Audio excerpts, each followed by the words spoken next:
राधे राधे महाराज जी। अक्सर एक सवाल मन में आता है कि हमने सबके साथ अच्छा करने की कोशिश की, मदद की, लेकिन बदले में हमें बुरा ही मिला, नफरत मिली, अपमान मिला और दर्द ही मिला। हम ये क्यों भूल जाते हैं कि जब हम अच्छाई करते हैं तो बदले की भावना क्यों रखते हैं? भगवान ने हमें अच्छा बनने की शक्ति दी है, तो हम अच्छाई करें। अच्छाई का मतलब यह नहीं कि सामने वाला बदल जाए। अच्छाई का मतलब है कि हम खुद को बनाए रखें। जब हम ये सोचते हैं कि हमने उसके साथ अच्छा किया तो वो हमारे साथ अच्छा क्यों नहीं कर रहा, तो हम अपनी ही अच्छाई से गिर जाते हैं।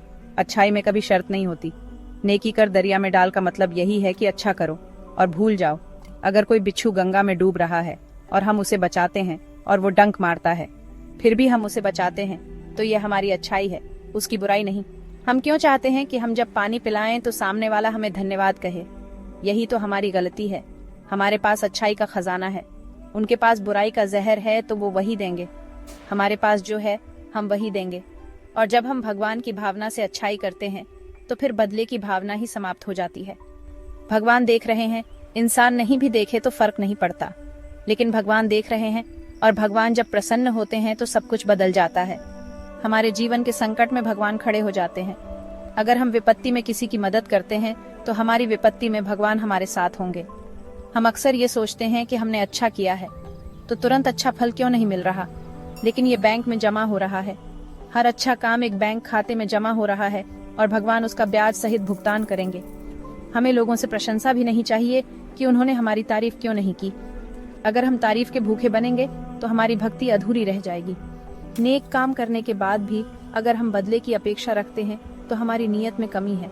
सच्चा सेवक वही होता है जो बिना अपेक्षा के सेवा करता है, और जब भगवान को समर्पण भाव से सेवा की जाती है तो वही कर्म योग बन जाता है और वही हमें भगवान के चरणों तक पहुंचा देता है।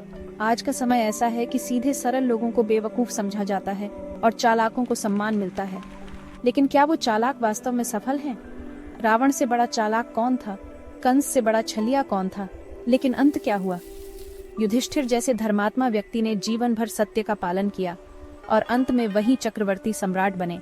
आज ट्रांसफर पोस्टिंग में या ऑफिस में बेईमान लोग ऊंची कुर्सी पा लेते हैं और ईमानदार संघर्ष करता है, लेकिन याद रखो, असली सफलता वह है जो मृत्यु के बाद भी साथ जाए, और वह है हमारे कर्म। आज लोग कहेंगे कि आप तो मूर्ख हो जो सबकी मदद करते हो, लेकिन एक दिन वही लोग कहेंगे कि आप जैसे लोग बहुत कम होते हैं। धर्म दीपक की तरह होता है, धीरे धीरे जलता है लेकिन सबको रोशनी देता है, और अधर्म हैलोजन की तरह होता है, एक बार चमकता है फिर फ्यूज हो जाता है। इसलिए हमें भगवान की तरफ देखना चाहिए, लोगों की तरफ नहीं, क्योंकि लोग तो पीठ पीछे कुछ भी कहेंगे, लेकिन भगवान हर कर्म देख रहे हैं।